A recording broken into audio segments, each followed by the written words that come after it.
বিশ্ব সংবাদ। আপনারা বিবিসি শুনছেন ঢাকায় FM 100, সিলেটে 88.8, রংপুরে 88.8। আপনারা যেখানে আছেন বিবিসি আপনার সাথেই আছে।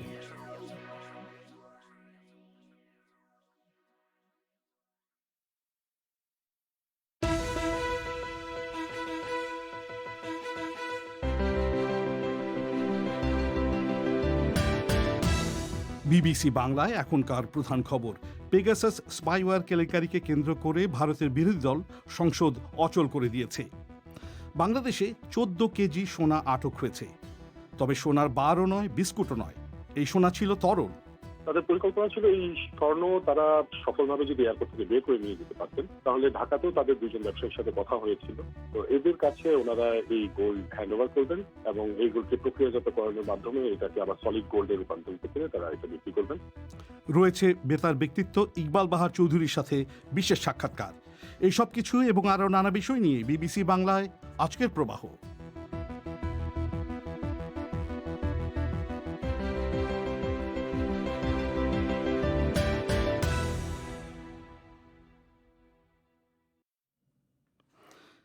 বিবিসি বাংলার সন্ধেবেলার আয়োজন প্রবাহ শর্টওয়েভ ছাড়া প্রচারিত হচ্ছে FM তরঙ্গে বাংলাদেশে প্রধান 10টি শহরে, আর ইন্টারনেটে অনুষ্ঠানটি লাইভ প্রচারিত হচ্ছে bbcbangla.com ওয়েবসাইট থেকে। প্রবাহের আজকের আয়োজনে আপনাদের সবাইকে সাদর আমন্ত্রণ জানাচ্ছি আমি মাসুদ হাসান খান। আজ যারা ঈদ পালন করছেন তাদের সবাইকেও জানাচ্ছি ঈদ মোবারক। একটু আগে যেমনটা শুনছিলেন, পেগাসাস স্পাইওয়্যার ব্যবহার করে ভারতে বহু সাংবাদিক, রাজনীতিবিদ ও সুপ্রিম কোর্টের বিচারপতির ফোনে পর্যন্ত গোপনে নজরদারি চালানোর যে অভিযোগ উঠেছে তাকে কেন্দ্র করে বিরোধী দলগুলো আজ সংসদ অচল করে দিয়েছে। তারা স্বরাষ্ট্রমন্ত্রী অমিত শাহর ইস্তফাও দাবি করছেন। প্রধান বিরোধী দল কংগ্রেসের পক্ষ থেকে অভিযোগ করা হয়েছে সরকারই এখানে সরাসরি জাতীয় নিরাপত্তা লঙ্ঘন করেছে এবং দেশের অনেকগুলো আইন ভেঙেছে। কেন্দ্র সরকার অবশ্য পেগাসাস ইস্যুতে এখনও ষড়যন্ত্রের তত্ত্বেই অনড় রয়েছে। দিল্লি থেকে আরও জানাচ্ছেন সংবাদদাতা শুভজ্যোতি ঘোষ। পেগাসাস ইস্যুতে সরকারকে যে 1 ইঞ্চিও ছাড় দেওয়া হবে না, ভারতের প্রধান বিরোধী দলগুলো নিজেদের মধ্যে বৈঠক করে তা স্থির করে নেয় আজ সকালেই। পার্লামেন্টে বর্ষাকালীন অধিবেশনের আজ দ্বিতীয় দিনে বাকি সব বিতর্ক মুলতুবি রেখে সভায় যাতে পেগাসাস নিয়েই আলোচনা হয় তার জন্য 267 নম্বর ধারায় নোটিশও দিয়েছিল একাধিক বিরোধী দল। আর আজ পার্লামেন্ট বসতেই বিরোধী সদস্যরা সভার ওয়েলে নেমে বিক্ষোভ দেখাতে থাকেন, দাবি করতে থাকেন স্বরাষ্ট্রমন্ত্রী অমিত শাহর পদত্যাগেরও। सदन में तख्तियां लाना हमारे नियम प्रक्रिया के तहत उचित नहीं है। मैं फिर आपसे आग्रह कर रहा हूं। লোকসভার স্পিকার ওম বিড়লা বারবার বলতে থাকেন সভার ভেতরে ব্যানার নিয়ে এসে বিক্ষোভ দেখানো কিংবা স্লোগান দেওয়া রীতিবিরুদ্ধ। সরকার বিরোধীদের তোলা যে কোনো বিষয় নিয়ে জবাব দিতে তৈরি বলেও তিনি আশ্বাস দেন, কিন্তু তাতে বিরোধী দলীয় এমপিরা কেউই কর্ণপাত করেননি। आप जिस भी मुद्दों पर चर्चा करना चाहते हैं उस मुद्दों पर सरकार चर्चा करने को तैयार है। অনেকটা একই রকম দৃশ্যের অবতারণা হয় পার্লামেন্টের উচ্চকক্ষ রাজ্যসভাতেও, যেখানে সরকারের আজ পেগাসাস নিয়ে বিবৃতি দেওয়ার কথা ছিল। क्वेश्चन और है, कृपया चलने दे, कृपया ये चीजें लेकर बेल में न आए। मैं फिर आग्रह करता हूँ माननीय सदस्यगण, इसका मतलब आप हाउस नहीं चलाना चाहते। 1 मिनट, एक महत्वपूर्ण सूचना, प्लीज प्लीज। রাজ্যসভার ডেপুটি চেয়ারম্যান হরিবংশ নারায়ণ সিং এর অনুরোধ উপেক্ষা করে বিরোধী এমপিরা সভার ওয়েলে নেমে আসেন। তাঁরা প্রশ্নোত্তর পর্বও চলতে দেননি। কংগ্রেস, তৃণমূল, সিপিএম, সমাজবাদী পার্টি সহ বিভিন্ন দলের সদস্যরা মুহুর্মুহু স্লোগান দিতে থাকেন জাসুসি বন্ধ করো, অর্থাৎ সরকারকে এই গোয়েন্দাগিরি বন্ধ করতে হবে। कृपया महत्वपूर्ण सूचना मैं कह रहा हूँ, आप सुने, please go back to your seats. গতকালই জানা গিয়েছিল পেগাসাস স্পাইওয়্যার ব্যবহার করে ভারতে যে 300রও বেশি ফোনকে নিশানা করা হয়েছিল তার মধ্যে 2019 সালে প্রধান বিরোধী নেতা রাহুল গান্ধী ব্যবহার করতেন এমন 2টি মোবাইল ফোন অ্যাকাউন্টও ছিল। পেগাসাস অনুসন্ধানী প্রজেক্টে ভারতে মিডিয়া পার্টনার দ্য ওয়্যারের পক্ষ থেকে এদিন জানানো হয় ওই বছরই কর্ণাটকে জনতা দল সেকুলার ও কংগ্রেসের জোট সরকার ভেঙে দিয়ে বিজেপি যখন সরকার গড়ে তখন জনতা দল ও কংগ্রেসের নেতারাও এই নজরদারির আওতায় ছিলেন। तो पहली बात तो यह है कि this is a national security threat for having leaked this data to an agency which has nothing to do with India. কংগ্রেসের সিনিয়র নেতা ও সাবেক আইনমন্ত্রী কপিল সিবাল এর কিছুক্ষণ পরই সাংবাদিক বৈঠক করে অভিযোগ করেন এইসব স্পর্শকাতর ডেটা একটি বিদেশি সংস্থার হাতে তুলে দিয়ে সরকার জাতীয় নিরাপত্তার জন্য বিরাট হুমকি সৃষ্টি করেছে। মন্ত্রীর ফোনে স্পাইওয়্যার বসিয়ে আপনারা সরকারি গোপনীয়তা আইন ভেঙেছেন, তথ্য প্রযুক্তি আইন তো ভেঙেইছেন, তার ওপর তালিকায় মহিলারা ছিলেন মানে সরকার ভারতীয় দণ্ডবিধির ৩৫৪ ধারাও লঙ্ঘন করেছে, যেটাকে সহজ ভাষায় বলে স্টকিং। 354D IPC का उल्लंघन है, that will be called stalking. Trinamool কংগ্রেসের জাতীয় সাধারণ সম্পাদক ও এমপি অভিষেক ব্যানার্জির ফোনেও আড়ি পাতা হয়েছিল এই তথ্য সামনে আসে গতকালই। আজ সংসদে গান্ধী মূর্তির সামনে এর বিরুদ্ধে ধর্নায় বসেন তৃণমূল এমপিরা। The entire country has seen over the last 2 days that these Pegasus leaks, which we had known about before, that you have this list of phone numbers of opposition leaders, especially our তৃণমূলের জাতীয় মুখপাত্র মহুয়া মৈত্র বলেন, এই Pegasus ব্যবহার করে যেভাবে বিরোধী নেতাদের, আমার দলের নেতাদের কিংবা প্রশান্ত কিশোরের মতো স্ট্র্যাটেজিস্টের ওপর গোয়েন্দাগিরি চালানো হয়েছে তা এখন গোটা দেশ জানতে পারছে। যদিও এটা যে হচ্ছে তা আমরা আগেই জানতাম। এ জিনিস বন্ধ করতে হবে এবং সরকার কিছুতেই এটা ধামাচাপা দিতে পারবে না। this is something that has got to stop. We need some answers, and this is not something that is going to be brushed under the carpet. Modi সরকার আজও অবশ্য পেগাসাস বিতর্ককে একটি ভারত বিরোধী ষড়যন্ত্র হিসেবেই তুলে ধরতে চেয়েছে। শাসক দলের নেতামন্ত্রীরা একাধিক ব্রিফিংয়ে দাবি করেছেন, পার্লামেন্ট অধিবেশনের ঠিক আগে বিষয়টি যেভাবে সামনে আনা হয়েছে তা খুবই সন্দেহজনক। শুভজ্যোতি ঘোষ। বাংলাদেশের বিমানবন্দরগুলোতে মাঝে মধ্যেই চোরাচালানের সন্দেহ ধরা পড়ে, কিন্তু আজ ঘটেছে অন্যরকম ঘটনা। সোনার বার নয়, সোনার বিস্কুটও নয়, ঢাকার শাহজালাল আন্তর্জাতিক বিমানবন্দরে ধরা পড়েছে 14 কেজি তরল সোনা, যার মূল্য কয়েক কোটি টাকা। এই ঘটনায় পুলিশ 3 ব্যক্তিকে আটক করেছে। আইনশৃঙ্খলা বাহিনীর নজর এড়াতে এভাবে তরল স্বর্ণ পাচারের চেষ্টা কর্মকর্তাদেরও অবাক করেছে। ঢাকা থেকে সাইদুল ইসলাম। মিশর থেকে তুরস্কের ইস্তানবুল হয়ে এই 3 জন যাত্রী আজ সকালের একটি ফ্লাইটে ঢাকায় অবতরণ করেন।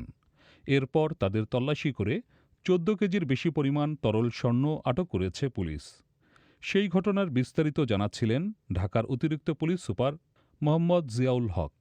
তাকে ইস্তানবুল থেকে একটি ফ্লাইট আমাদের এয়ারপোর্টে এসে ল্যান্ড করে সকাল 5:30টায়। এই সময় আমরা গোপন সংবাদের ভিত্তিতে আমরা আগে থেকেই আসলে প্রস্তুতি নিয়েছিলাম যে এই ফ্লাইটে গোল্ড আসতে পারে। সন্দেহজনক ভাবে আমরা 3 জনকে আটক করি। আটক করার পর আমরা তাদেরকে জিজ্ঞাসাবাদ করি। জিজ্ঞাসাবাদের পর্যায়ে তারা স্বীকার করে যে তাদের কাছে গোল্ড রয়েছে। তখন আমরা তাদেরকে নিয়ে আসি। নিয়ে এসে চেক করার পরে তাদের কাছে আমরা যে আনুমানিক 14 কেজি পরিমাণ তরল অথবা আপনি একটা পেস্ট ফর্মে বলতে পারেন স্বর্ণ আমরা তাদের কাছ থেকে আটক করে জব্দ করি। তাদের পরিকল্পনা ছিল এই স্বর্ণ তারা সফলভাবে যদি এয়ারপোর্ট থেকে বের করে নিয়ে যেতে পারতেন, তাহলে ঢাকাতেও তাদের 2 জন ব্যবসায়ীর সাথে কথা হয়েছিল। 2টি নাম আমরা পেয়েছি, তদন্ত স্বার্থে এখন আমরা এটা ডিসক্লোজ করতে পারছি না। তো এদের কাছে ওনারা এই গোল্ড হ্যান্ড ওভার করবেন এবং এই গোল্ডকে প্রক্রিয়াজাতকরণের মাধ্যমে এটাকে আবার সলিড গোল্ডে রূপান্তরিত করে তারা এটা বিক্রি করবেন। পুলিশ বলছে আটক করা স্বর্ণের আনুমানিক বাজার মূল্য 8 কোটি টাকার বেশি। এর আগে গত বছর প্রথমবারের মতো তরল স্বর্ণের ছোট একটি চালান আটক করা হলেও এত বেশি পরিমাণ আর আটক হয়নি। গ্রেপ্তারকৃত 3 জন একটি স্বর্ণ চোরাচালান চক্রের সদস্য বলেও পুলিশ সন্দেহ করছে। পুলিশের জিজ্ঞাসাবাদে ঢাকার 2 জন স্বর্ণ ব্যবসায়ীর কাছে এসব সোনা হস্তান্তর করার কথা তারা জানালেও বাংলাদেশের গহনা প্রস্তুতকারক ও রপ্তানিকারক সমিতির সভাপতি আনোয়ার হোসেন বলছেন, স্বর্ণ ব্যবসায়ী হলেও তরল স্বর্ণের বিষয়টি তাদের কাছে একেবারেই নতুন একটি ঘটনা। অ্যাকচুয়ালি এটা আমার দীর্ঘদিনের অভিজ্ঞতায় আমি এই ব্যাপারটা একেবারেই মনে হচ্ছে আমার কাছে নতুন। তরল স্বর্ণটা অ্যাকচুয়ালি ওই হলো ল্যাবরেটরিতে, তারপরে ইন্ডাস্ট্রিয়াল কিছু কাজে এগুলি ব্যবহার হয়। যদি স্মাগলিং এর জন্য উদ্দেশ্য থাকে, খারাপ উদ্দেশ্য থাকে, তাহলে তরল স্বর্ণ আনা মানে হলো আইডেন্টিফাই করার কোনো স্কোপ থাকে না। ওইটা লিকুইড ফর্মে নিয়ে আসলে দেখা যায় যে সেইখান থেকে যদি কোনো সিস্টেম থাকে, এটা কিন্তু আমাদের একেবারে জানা নাই। অলংকার তৈরির ক্ষেত্রে ব্যবহারের সুযোগ নাই। বাংলাদেশের আইন অনুযায়ী বিদেশ থেকে আসার সময় 100 গ্রাম পর্যন্ত স্বর্ণ বিনা শুল্কে, তার বেশি হলে শুল্ক দিয়ে আনা যায়। তবে বাংলাদেশ ও প্রতিবেশী ভারতে স্বর্ণের বিপুল চাহিদা থাকার কারণে বাংলাদেশের বিমানবন্দরগুলো স্বর্ণ চোরাচালানিদের অন্যতম রুট বলে এর আগে একাধিক গোয়েন্দা প্রতিবেদনে বেরিয়ে এসেছে। ঢাকা বিমানবন্দরে স্বর্ণ আটক অনেকটা নিয়মিত ঘটনায় রূপ নিল। সোনার বার বা অলংকারের বাইরে তরল আকারে স্বর্ণ আটকের ঘটনা একেবারেই অভিনব। ঢাকা বিশ্ববিদ্যালয়ের সহকারী অধ্যাপক ড. সাইকা আহমেদ বলছেন, পরিবহনের সুবিধার জন্য রাসায়নিক প্রক্রিয়ায় স্বর্ণ পরিবর্তন করে এভাবে বহন করা হতে পারে। গোল্ডের মেল্টিং টেম্পারেচার হচ্ছে 1064 ডিগ্রি সেলসিয়াস। হ্যাঁ, তো সেক্ষেত্রে অনেক হাই টেম্পারেচার নিয়ে ডেফিনেটলি এটাকে মেল্ট করতে হয় আর কি, গলাতে হয় যেটা। আর সেক্ষেত্রে যদি মানে যেমন আমাদের গোল্ড তো দেখা যায় যে আপনার সবসময় 24 ক্যারেট নাও হতে পারে, এটা ইভেন 22, 18 ক্যারেট, 16 ক্যারেট এরকম বিভিন্ন রকমের পিউরিটি পাওয়া যায় গোল্ড। তো সেক্ষেত্রে দেখা যায় যে আপনার যদি এখানে কোনো ইম্পিউরিটি থাকে তাহলে মেল্টিং টেম্পারেচার আরো কমে যায়। হ্যাঁ, তখন আর লো টেম্পারেচারে মেল্ট করা যেতে পারে। আসলে প্র্যাকটিক্যাল ওই সেন্সটা আমি বলতে পারবো না আসলে কেন তারা করে, বাট আমি অ্যাজ এ কেমিস্ট আমার যেটা মনে হয় যে অ্যাডভান্টেজ যেটা হতে পারে সেটা হচ্ছে যে গোল্ড অবস্থা থেকে ক্যারি করাটা অনেক ইজিয়ার। আবার এটাকে কি পরবর্তীতে আবার সলিড গোল্ডে রূপান্তরিত করা যায়? হ্যাঁ, ডেফিনেটলি আপনি যদি এটাকে টেম্পারেচার কমায় না তাহলে এটা সলিড হয়ে যাবে। পুলিশ বলছে জিজ্ঞাসাবাদে তারা কয়েকজনের নাম জানতে পেরেছেন। মামলার তদন্তে এই চক্রের অপর সদস্যদের আটক করা সম্ভব হবে বলে তারা আশা করছেন। সাইদুল ইসলাম, আপনারা শুনছেন বিবিসি বাংলার সন্ধেবেলার আয়োজন প্রবাহ। আপনাদের সঙ্গ দিচ্ছি আমি মাসুদ হাসান খান। এবার বাদবাকি বিশ্বের কিছু খবর মানসী বড়ুয়ার কাছে। নতুন এক গবেষণা বলছে ভারতে সরকারি হিসাবের চেয়ে 10 গুণ বেশি লোক কোভিডে মারা গেছে। যুক্তরাষ্ট্র ভিত্তিক গবেষণা প্রতিষ্ঠান সেন্টার ফর গ্লোবাল ডেভেলপমেন্ট বলছে সাধারণ সময়ে মৃত্যুর সংখ্যার তুলনায় কত বেশি লোক মহামারীর সময় মারা গেছে তা বিশ্লেষণ করেই তারা এই সিদ্ধান্তে পৌঁছেছে। ভারতের সরকারি হিসাবে কোভিডে মৃত্যুর সংখ্যা 4,15,000-এর মতো, কিন্তু যুক্তরাষ্ট্রের গবেষকরা 3টি ভিন্ন ভিন্ন সূত্র থেকে পাওয়া তথ্য বিশ্লেষণ করে বলছেন ভারতে 35 থেকে 45 লাখ মানুষ কোভিডে মারা গেছে। থাইল্যান্ডে নতুন করে কোভিড সংক্রমণ বাড়তে থাকায় সরকার রাজধানী ব্যাংকক সহ দেশের বিভিন্ন জায়গায় কড়াকড়ি আরোপ করেছে। রেস্তোরাঁ এবং শপিং মল বন্ধ করে দেওয়া হয়েছে এবং রাতের বেলা কারফিউ জারি করা হয়েছে। মানুষের চলাফেরা নিয়ন্ত্রণে বিভিন্ন জায়গায় চেকপয়েন্ট বসানো হয়েছে। গত 24 ঘণ্টায় থাইল্যান্ডে 10,000-এরও বেশি নতুন কোভিড রোগী শনাক্ত হয়েছে, মারা গেছে 80 জন। আফগানিস্তানে ঈদের জামাতে রকেট হামলা হয়েছে। কাবুলে প্রেসিডেন্ট প্রাসাদের অদূরে প্রধান ঈদ জামাতে সে সময় প্রেসিডেন্ট আশরাফ ঘানি উপস্থিত ছিলেন, তবে এই হামলায় কেউ হতাহত হয়নি। পরে নামাজ শেষে প্রেসিডেন্ট আশরাফ ঘানি বলেন দেশে শান্তি আনার কোনো ইচ্ছে তালেবানের নেই। সৌদি আরবে হাজার হাজার মুসলিম পুণ্যার্থী আজ হজের অন্যতম একটি আচার পালন করতে শয়তানকে লক্ষ্য করে প্রতীকী পাথর ছুঁড়ছেন। করোনা ভাইরাস প্যান্ডেমিকের কারণে পরপর দ্বিতীয় বছরের মতো ছোট পরিসরে হজ হচ্ছে এবং নানা সাবধানতা পালন করা হচ্ছে। ব্রিটিশ প্রধানমন্ত্রী বরিস জনসনের কোভিড ব্যবস্থাপনা নিয়ে তারই সাবেক একজন উপদেষ্টার কড়া সমালোচনার পর প্রধানমন্ত্রীর একজন মুখপাত্র সরকারি নীতির সমর্থনে কথা বলেছেন। মিস্টার জনসনের সাবেক উপদেষ্টা ডমিনিক কামিংস বিবিসির সাথে এক সাক্ষাৎকারে বলেন প্রধানমন্ত্রী মানুষের জীবনের চেয়ে তার রাজনীতিকে বেশি প্রাধান্য দিয়েছেন। মিস্টার কামিংস বলেন প্রধানমন্ত্রী গত বছর দ্বিতীয় দফা লকডাউনের বিরোধিতা করে বলেছিলেন 80 বছরের বেশি বয়সের লোকেরাই সাধারণত কোভিডে আক্রান্ত হন। তবে প্রধানমন্ত্রীর অফিস থেকে বলা হয়েছে মিস্টার জনসন সবসময় জীবন রক্ষার জন্য প্রয়োজনীয় পদক্ষেপ নিয়েছেন এবং বিজ্ঞানীদের পরামর্শ মতোই কাজ করেছেন। মানসী বড়ুয়া, বাংলাদেশে করোনা ভাইরাস মহামারীর শুরু থেকে যারা সবচেয়ে বেশি ঝুঁকি নিয়ে কাজ করেছেন তাদের মধ্যে অন্যতম হলেন নার্স। ঢাকার কুর্মিটোলা হাসপাতালের সুপারিনটেন্ডেন্ট তেরেসা বারোই তাদেরই একজন। কোভিডে আক্রান্ত হওয়া ঝুঁকি সত্ত্বেও তিনি রোগীদের পাশে থেকে সেবা দিয়ে গেছেন। এর জন্য তিনি যেমন মানুষের ভালোবাসা পেয়েছেন তেমনি মোকাবেলা করতে হয়েছে নানান রকম সামাজিক বাধা। এ নিয়ে শুনুন সঞ্জনা চৌধুরীর প্রতিবেদন।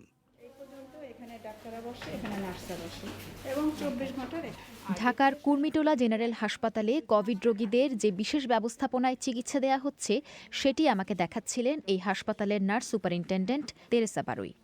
2020 সালের শুরুতে বাংলাদেশে যখন প্রথম করোনা ভাইরাসে আক্রান্ত রোগী শনাক্ত হয় তখন থেকেই আক্রান্তদের সেবা দিতে সরকারি বেসরকারি বিভিন্ন হাসপাতালে কাজ করেছেন তিনি।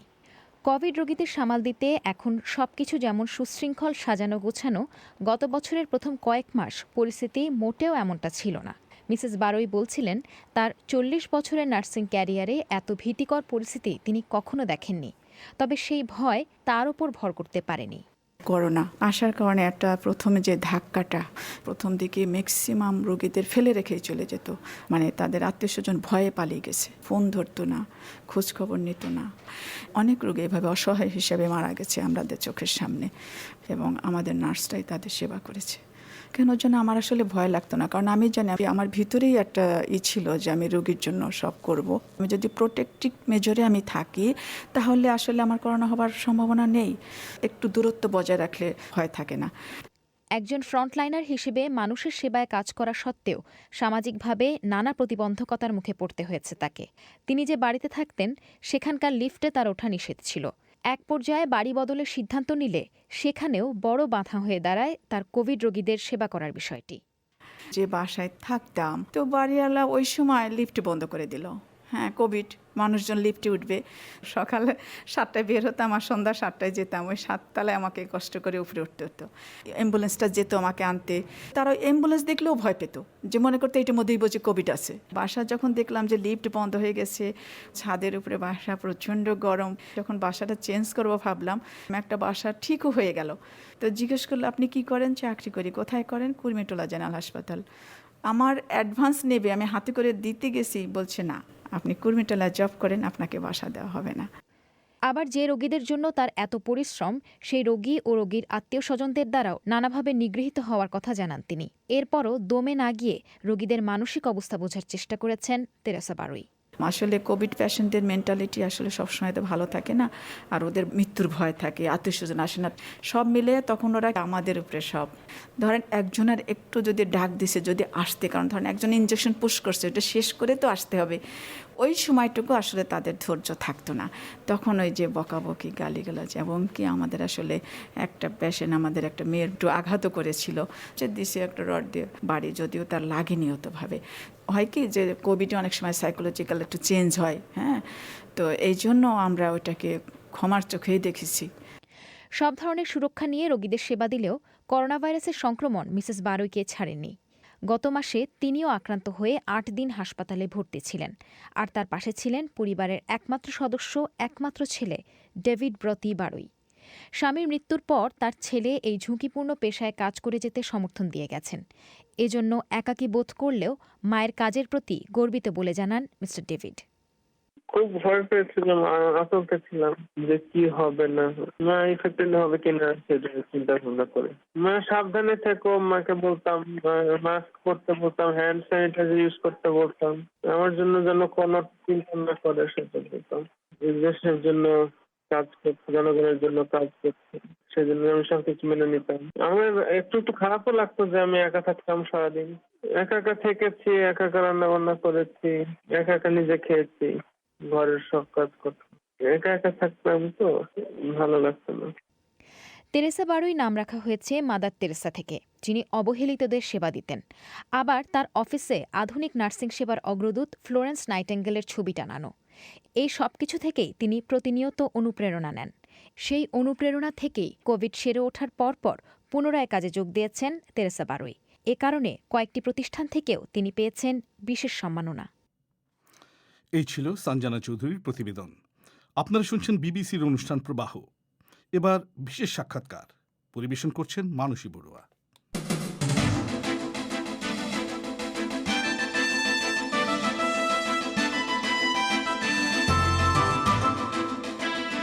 এ সপ্তাহের সাক্ষাৎকারে আপনাদের সবাইকে স্বাগত জানাচ্ছি। আমি মানসী বড়ুয়া। আন্তর্জাতিক বেতার প্রতিষ্ঠান ভয়েস অফ আমেরিকার বাংলা বিভাগের সাবেক প্রধান এবং সাংস্কৃতিক ব্যক্তিত্ব ইকবাল বাহার চৌধুরী এ সপ্তাহের সাক্ষাৎকারের অতিথি। বিবিসি বাংলার লন্ডন স্টুডিওতে আপনাকে স্বাগত জানাচ্ছি। আমাদের সময় দেওয়ার জন্য আপনাকে অনেক অনেক ধন্যবাদ। আপনাকেও ধন্যবাদ আমাকে এখানে আমন্ত্রণ জানানোর জন্য। আপনি ভয়েস অফ আমেরিকাতে কাজ করেছেন 38 বছর। আপনি সেখানে চলে যান 1973 সালে। তো তার আগে আপনার সাংবাদিকতা জীবন শুরু কিভাবে? আমি মূলত ব্রডকাস্ট জার্নালিজমেই কাজ করেছি এত বছর, প্রিন্ট জার্নালিজমে নয়। এবং আমার রেডিও বা টেলিভিশনের সাথে সম্পর্ক শুরু হয় 1949 সালে একজন ছাত্র হিসেবে চাইল্ড পারফর্মার বলতে পারেন। সেটা মূলত ছিল আবৃত্তি করা, নাটক করা, বাচ্চাদের নাটক করা, বাচ্চাদের কথিকা পাঠ করা, ওই ধরনের। এবং তখন ঢাকাতে নাজিমউদ্দিন রোডে স্টুডিও ছিল, সেটা রেডিও পাকিস্তান ঢাকা বলা হতো তখন, পাকিস্তান আমল। তার আগে সেটা অল ইন্ডিয়া রেডিও ছিল। 1939 সালে সেখানে শুরু হয় ঢাকা বেতার। পরবর্তীকালে আমি রেডিওতে নাটক করেছি, নিউজ পড়েছি, অ্যানাউন্সমেন্ট করেছি। তো সংবাদ পাঠের যে অভিজ্ঞতা সেটা শুরু কবে থেকে? সেটা শুরু হলো 1960 সালের দিকে ঢাকা বেতারে। তখন আমাদের ওখানে একটা নিউজ সেকশন ছিল, যেমন সব রেডিওতে থাকে, এবং নিউজটা তৈরি করে দেয়া হতো, সেটা তর্জমা করে পড়তে হতো। নিউজ ট্রান্সলেশন এবং নিউজ রিডিং এই দুটোই তখন করতাম। তো সাংবাদিকতায় আগ্রহ কি আপনার শুরু সেই সময় থেকেই? দেখুন, আমি যেহেতু রেডিওতে ছোটবেলা থেকে প্রোগ্রাম শুরু করলাম, তখন আমার নিউজ সেকশনে যখন গেলাম, তখন আমার নিউজের ব্যাপারে এবং সাংবাদিকতার ব্যাপারে আগ্রহ ন্যাচারালি খুব বেড়ে গেল। পরে যখন টেলিভিশন হলো, সেটা 1964 সালের 25শে ডিসেম্বর শুরু হলো। 3 মাসের জন্য এক্সপেরিমেন্টাল পাইলট টেলিভিশন বলতো। 3 মাস যদি সাকসেসফুলি চালানো যায় টেলিভিশন, তাহলে টেলিভিশন স্থায়ীভাবে তখন থাকবে। এবং সেই সময় সংবাদ উপস্থাপনের কাজ আমি করি টেলিভিশনে, এবং তাতে করে ইন্টারেস্টটা অনেক বেশি বেড়ে যায় ব্রডকাস্ট জার্নালিজমের ক্ষেত্রে। তো বাংলাদেশে সাংবাদিকতার কাজ আরও এগিয়ে না নিয়ে গিয়ে আপনি পাড়ি দিলেন সুদূর আমেরিকায়, ভয়েস অফ আমেরিকায়। এই সিদ্ধান্তের পেছনে কি কারণটা কি ছিল? দেখুন, আমার ভয়েস অফ আমেরিকায় যাওয়ার ব্যাপারে কিছু কিছু আমন্ত্রণ, আনুষ্ঠানিক আমন্ত্রণ বলবো না, কিন্তু ঢাকাতে ভয়েস অফ আমেরিকা একটা ব্রাঞ্চ ছিল, একটা রেডিও সেকশন ছিল USIS এর, ওরা ভয়েস অফ আমেরিকায় কাজ করতো। আমাকে অনেক সময় বলেছে, কিন্তু আমি খুব একটা ইন্টারেস্টেড ছিলাম না। কিন্তু 71 সালে যখন বাংলাদেশ যুদ্ধ হলো, তারপরে যখন আমি এই অফারটা পেলাম, সেটা আমি ভাবলাম যে আমি যাই। বাংলাদেশে এত কিছু হলো, তখন আমিও কিছু সাফার করেছিলাম ওই 71-এ। তাতে করে ভাবলাম, আমার স্ত্রীও বললেন যে চলো কিছুদিনের জন্য যাই। তো প্রথমে এতদিন থাকবো সেটা তো ভাবিনি। আমার কন্ট্রাক্ট ছিল 4 বছরের, কিন্তু 2 বছর পর চলে আসা যায়। ভাবলাম যে বছর 2 যাই, ওয়াশিংটনে ঘুরে আসি, একটু দেখে আসি। কিন্তু তারপরে কি শিকড় একেবারে গভীরে প্রথিত? একেবারে। এবং এই ফিরে যাব করতে করতে আর ফিরে যাওয়া হয়নি। তবে দেশের সঙ্গে যোগাযোগ ছিল বরাবরই। ভয়েস অফ আমেরিকার বাংলা বিভাগে আপনি দীর্ঘদিন কাজ করেছেন, 38 বছর কাজ করেছেন, প্রায় 3 বছর হলো আপনি সেখান থেকে অবসর নিয়েছেন। এই সুদূর আমেরিকায় বসে দেশের মানুষের জন্য অনুষ্ঠান করা, এটা কত বড় চ্যালেঞ্জ ছিল প্রথম দিকে? প্রথম দিকে চ্যালেঞ্জ ছিল, মানে প্রথম দিকে টেকনোলজির ক্ষেত্রেও আমরা অনেক পিছিয়ে ছিলাম। সারা গোটা দুনিয়ায় পিছিয়ে ছিল, যেটা নাকি এখন একেবারে চেঞ্জ হয়ে গেছে। তো আমাদের ওখানে বাঙালি যারা ছিলেন সংখ্যাও খুব কম ছিল তখন গোড়ার দিকে, এবং বাংলাদেশ থেকে বা পশ্চিমবাংলা থেকে লোকজনও কম আসতেন।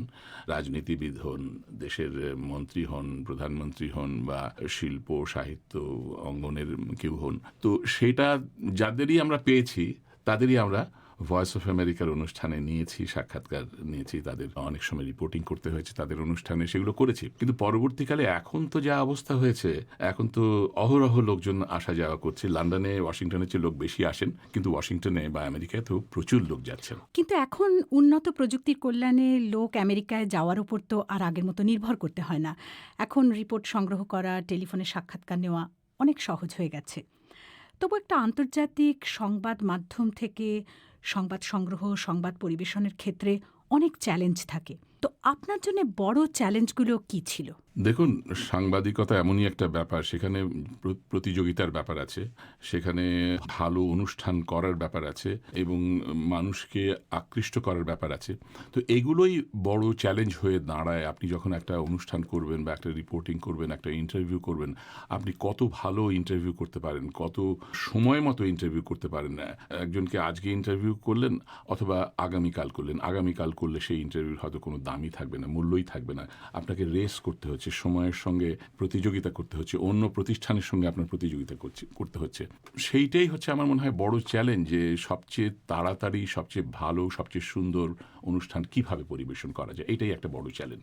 ভয়েস অফ আমেরিকা আমেরিকার একটা সরকারি প্রতিষ্ঠান, তো সেখানে কাজ করার ক্ষেত্রে কোনো রকম অসুবিধা কি আপনাদের কখনো অসুবিধার মুখোমুখি হতে হয়েছে? দেখুন, সব বেতার প্রতিষ্ঠানই মোটামুটি বেশিরভাগ ক্ষেত্রেই সরকার পরিচালিত। ভয়েস অফ আমেরিকা একেবারে সরকারি প্রতিষ্ঠান। বিবিসির সঙ্গে কতটা সম্পর্ক আছে আমি ভালো করে জানি না। বিবিসি সরকারি প্রতিষ্ঠান নয়, সরকারি প্রতিষ্ঠান নয়, হ্যাঁ। তেমনি ধরুন আপনি চীনে বলেন, রাশিয়াতে বলেন, বাংলাদেশে বলেন, ভারতে বলেন, সরকারি বেতার আছে, টেলিভিশনও আছে এখন। তো সেখানে কতগুলো বেসিক ফর্মুলা সেটা সব প্রতিষ্ঠানের মোটামুটি এক, কিন্তু তার ভেতরেও আপনি অনেক কিছু করতে পারেন। এখন একটা রিপোর্ট যদি আপনি লেখেন, ধরুন কাশ্মীরের একটা স্টোরি, কাশ্মীরের স্টোরি একজন ইন্ডিয়ান জার্নালিস্ট কভার করছেন, একজন পাকিস্তানি কভার করছেন। সেখানে কিন্তু ইন্ডিয়ান জার্নালিস্ট একটু ইন্ডিয়ান বায়াস থাকবে, পাকিস্তানি জার্নালিস্ট একটু পাকিস্তানি বায়াস থাকবে, হয়ে যায় সেটা। সেই যে বায়াসটা, সেই বায়াসের ঊর্ধ্বে উঠে কাজ করার কতটা স্বাধীনতা, আপনি ঠিকই বলেছেন, আমি সেই প্রশ্নে আসছিলাম। আমি এমনিতে বাংলাদেশের স্টোরি বা ভারতের স্টোরি এসব ব্যাপারে কখনো কোনো অসুবিধা আমরা সম্মুখীন হইনি, কোনো বাধা আমি পাইনি। মোটামুটি আমি একটা স্বাধীন পরিবেশেই কাজ করেছি ভয়েস অফ আমেরিকাতে। এই যে আপনি দীর্ঘদিন ভয়েস অফ আমেরিকায় কাজ করার পর আপনি যখন অবসর নিলেন, সেই অবসর নেওয়াটা আপনার জন্য কতখানি কঠিন হয়েছিল? কিছুটা কঠিন হলেও আমি আরো আগেই অবসর নেওয়ার কথা ভেবেছিলাম, আরো 2-3 বছর আগে। তো সেদিক থেকে আমার খুব একটা অসুবিধে হয়নি। আমি চাইছিলাম আরো সময়। অবসর নিলে যেমন চাকরির সময়টা বেঁচে যায়, তো আমি চাইছিলাম অন্য কিছু করা যায় কিনা, যেটা আমার শখের ব্যাপার, টাকা রোজগার করার জন্য নয়। তো এই যে অনেক সময় হাতে নিয়ে আপনি নিজেকে বেশ অনেকগুলো সাংস্কৃতিক কাজে জড়িয়ে ফেলেছেন, এবং আমরা জানি যে বেগম রোকেয়াকে নিয়ে আপনি একটি খুবই গুরুত্বপূর্ণ তথ্যচিত্র করেছেন। তো এই বেগম রোকেয়াকে নিয়ে একটা তথ্যচিত্র করার কথা, এটা আপনার মাথায় কেন এলো? বেগম রোকেয়াকে নিয়ে কেন? এই প্রশ্নটা আমাকে আরো অনেকে করেছেন। আমি বলি, বেগম রোকেয়ার সাথে আমাদের একটু পারিবারিক সম্পর্ক ছিল। বেগম রোকেয়া 1911 সালে কলকাতায় সাখাওয়াত মেমোরিয়াল স্কুল প্রতিষ্ঠা করেন। সেই স্কুলের এখন 100 বছরের বেশি হয়ে গেছে, 102 বছর। তো সেই স্কুলে আমার মা ছাত্রী ছিলেন বেগম রোকেয়ার জীবদ্দশায়, এবং পরে উনি 1944 44 থেকে 47 পার্টিশন পর্যন্ত উনি ছিলেন হেডমিস্ট্রেস। ব্রিটিশ ইন্ডিয়াতে লাস্ট হেডমিস্ট্রেস আমার মা ছিলেন। আর মা ওই স্কুলের সঙ্গে বা বেগম রোকেয়ার সাথে সংশ্লিষ্ট হলেন আমার নানি, আমার মায়ের খালা বা মাসি যাই বলেন। উনি প্রথম বাঙালি টিচার ছিলেন 1927 সালে ওই স্কুলের, এবং বেগম রোকেয়ার আমন্ত্রণে তিনি ওই স্কুলে জয়েন করেছিলেন। তো তাতে করে আমাদের একটা সম্পর্ক ছিল। আমার ফুপু শামসুন নাহার, যার নামে ঢাকায় শামসুন নাহার হল আপনারা জানেন, উনি রোকেয়ার জীবনী লিখেছিলেন এবং রোকেয়ার সঙ্গে কাজ করেছেন, সোশ্যাল ওয়ার্ক করেছেন, মেয়েদের জন্য কাজ করেছেন। সব মিলিয়ে যখন 100 বর্ষ পালন হলো ওই স্কুলে, সাখাওয়াত স্কুলে, তখন আমরা আমন্ত্রিত ছিলাম। আমি ওয়াশিংটন থেকে, আমার বোন লন্ডনে যিনি থাকেন শাহিন ওয়েস্টকম, আরেক বোন নাসরিন শামস প্রফেসর এবং রবীন্দ্রসঙ্গীত শিল্পী, উনি ঢাকা থেকে, আমরা সবাই গেলাম। ওখানে যাওয়ার পরে যে অবস্থা দেখলাম তাতে অভিভূত। রোকেয়ার প্রতি যে শ্রদ্ধা কলকাতার মানুষ দেখিয়েছে, সাখাওয়াত স্কুলের শিক্ষক এবং ছাত্রীরা দেখিয়েছে, তাতে আমরা এতটা অভিভূত হলাম। তখন আমি ভাবলাম যে আমি কিছু করতে পারি কিনা, এবং তখনই এই ছবিটা করার কথা ভাবলাম, এবং 2 বছর লেগেছে আমার ছবিটা করতে। এই ছবিটা আমরা জানি যে কলকাতাতে দেখানো হয়, এবং ঢাকাতে, আমেরিকাতে, বিভিন্ন জায়গায়, এবং এখন লন্ডনেও এটি প্রদর্শনের একটা আয়োজন করেছেন। আসলে ছবিটা প্রথমে ঢাকায় দেখানো হয়, এবং তার পরপরই দিন 7 ভেতরেই কলকাতায় দেখানো হয়, এবং এরপরে নিউ ইয়র্কে ইউনাইটেড নেশনসে বাংলাদেশ মিশন তাদের উদ্যোগে নিউ ইয়র্কেও দেখানো হয়েছে, এবং ওয়াশিংটনেও দেখানো হয়েছে, চট্টগ্রামেও সম্প্রতি দেখানো হয়েছে। রোকেয়া হল ঢাকা ইউনিভার্সিটির, ওরাও গত 9 ডিসেম্বর রোকেয়ার জন্মদিবসে ওটা দেখিয়েছে। এবং এবারে আমি যে লন্ডনে এসেছি সেটার মূল কারণ হচ্ছে রোকেয়ার ছবি এখানকার মানুষকে দেখানো। ভবিষ্যতে আপনি কি আর কোনো তথ্যচিত্র নিয়ে কাজ করবেন, এমন কোনো পরিকল্পনা আছে নাকি? আমার একটা ছবি করার কাজে আমি হাত দিয়েছি, সেটা বলতে চাইনি, তবু বলে ফেলছি। আপনি যখন জিজ্ঞেস করলেন, সেটা আমার মাকে নিয়ে, মাই মাদার। ছবির নাম হবে। আনোয়ারা বাহার চৌধুরী আমার মা। উনি শিক্ষকতা করেছেন সারা জীবন। উনি সাংস্কৃতিক জগতের সঙ্গে সংশ্লিষ্ট ছিলেন, লেখিকা ছিলেন। বুলবুল একাডেমি, সুরবিতান যে প্রথম স্কুল, সাংস্কৃতিক স্কুল ঢাকাতে উনি প্রতিষ্ঠা করেছিলেন। 4টা স্কুলের উনি হেডমিস্ট্রেস ছিলেন, কামরুন্নেসা, বাংলাবাজার, বিদ্যাময়ী এবং কলকাতার সাখাওয়াত মেমোরিয়াল যেটা প্রথম করেন। তো ওকে নিয়ে আমি একটা ছবি করার কথা ভাবছি, কিছুটা কাজ এগিয়েছে অলরেডি। বিবিসি বাংলা স্টুডিওতে এসে আমাদের সঙ্গে কথা বলার জন্য আপনাকে অনেক অনেক ধন্যবাদ ইকবাল বাহার চৌধুরী। আপনাকেও অজস্র ধন্যবাদ আমাকে এখানে আমন্ত্রণ জানানোর জন্য। মানসী বড়ুয়া কথা বলছিলেন ইকবাল বাহার চৌধুরীর সঙ্গে। অনুষ্ঠানটি পুনঃপ্রচার করা হলো। এবারে অধিবেশন শেষ করার আগে সংবাদ শিরোনাম আরেকবার। বিশ্বের সবচেয়ে ধনী ব্যক্তি ও অ্যামাজনের প্রতিষ্ঠাতা জেফ বেজোস রকেটে চড়ে মহাশূন্যের দিকে রওনা দিয়েছেন। তার company blue origin new shepherd নামে এই রকেটটি তৈরি করেছে। মহাশূন্যে তিনি থাকবেন 11 মিনিট। পেগাসাস স্পাইওয়্যার কেলেঙ্কারিকে কেন্দ্র করে ভারতের বিরোধী দল সংসদ অচল করে দিয়েছে। তারা স্বরাষ্ট্রমন্ত্রী অমিত শাহর ইস্তফাও দাবি করেছেন। বাংলাদেশে 14 কেজি সোনা আটক হয়েছে, তবে এই সোনা ছিল তরল। হজরত শাহজালাল বিমানবন্দরের এই ঘটনায় পুলিশ 3 ব্যক্তিকে আটক করেছে। আইনশৃঙ্খলা রক্ষাকারী বাহিনীর নজর এড়াতে তরল সোনা পাচারের চেষ্টা কর্মকর্তাদেরও অনেকখানি অবাক করেছে। বিবিসি থেকে আমাদের পরবর্তী অনুষ্ঠান পরিক্রমা প্রচারিত হবে আজই বাংলাদেশ সময় রাত 10:30 আর ভারতে রাত 10টায়। সেই অধিবেশন শোনার আমন্ত্রণ জানিয়ে এখনকার মতো বিদায় নিচ্ছি। আমি মাসুদ হাসান খান। ধন্যবাদ বাংলা আয়োজনে সঙ্গ দেওয়ার জন্য।